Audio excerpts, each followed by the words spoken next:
শরীরটা হঠাৎ করে কেমন যেন খারাপ হয়ে যাচ্ছে, নিজেই বুঝতে পারছি না যে নিজের শরীরের সাথে মাঝে মাঝে কী এমন হচ্ছে। হঠাৎ করে ডিপ্রেশনে চলে যাচ্ছি, হঠাৎ করে মানুষদের উপর রাগ করছি, হঠাৎ করে খুব রেগে যাচ্ছি, নিজেকে নিজে খুব ইরিটেটিং লাগছে, এর জন্য অন্যকেও ইরিটেট করছি। জানি না, বিশ্বাস করো কিচ্ছু ভালো লাগে না। এক সময় মনে হয় যেন সব কিছু ছেড়ে কোনো একটা শান্ত নিরিবিলি জায়গায় থাকি, যেখানে কোনো আওয়াজ থাকবে না, যেখানে কোনো কোলাহল থাকবে না, যেখানে শুধু থাকবো আমি আর শুধু থাকবে আমার সাথে এক কাপ চা আর আমার প্রিয় প্রিয় গানের সিডি, যেখানে শুধু আমি নিজেকে নিজে সময় দেবো।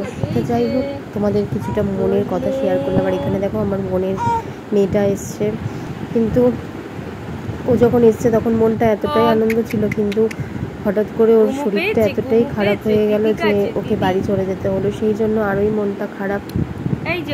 ওর খুবই, ও এসেছিল যখন ভালো ছিল, কিন্তু ও যখন চলে গেল না, ও তখন শরীর খারাপ নিয়েই ওর বাড়িতে চলে গেল। এত খারাপ লাগছে যে আমার বাড়ি থেকে কেউ এসে যদি শরীর খারাপ নিয়ে যায়, তখন ভাবুন একটা 7-8 মাসের বাচ্চা। ভিডিওটা এক সপ্তাহ আগের, আমার অ্যানিভার্সারির আগের, তো ভিডিওটা আমি এডিটিং করতে পারিনি। সত্যি কথা বলতে ওর স্টিল আজকে যখন তোমাদের আমি ভয়েস দিচ্ছি, আজকের দিনে দাঁড়িয়েও ওর শরীরটা খুবই খারাপ। তো একটা জিনিসই চাইবে, তোমরা সবাই ভগবানের কাছে প্রে করো যেন ও খুব তাড়াতাড়ি সুস্থ হয়ে যায়। তো হওয়া থেকে খুব ভুগছে, যার জন্য আমি ওর কোনো ভিডিও তোমাদের সাথে কারোর সাথেই শেয়ার করতে পারি না, কেননা ও এতটাই অসুস্থ থাকে যে ওকে নিয়ে না ভিডিও করতেও খুব ইয়ে লাগে না। ওর মাঝে মাঝে এরকম জ্বর হচ্ছে। তো তোমরা সবাই একটু প্রে করো যাতে ও খুব তাড়াতাড়ি সুস্থ হয়ে যায়।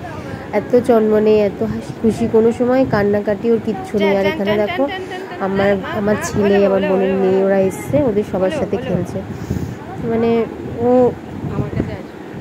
এসছে যখন, কবে আসবে এত আনন্দ ছিল। যাওয়ার সময় এত মনটা খারাপ হয়ে গেল যে ওকে ছাড়তে ইচ্ছা করছিল না।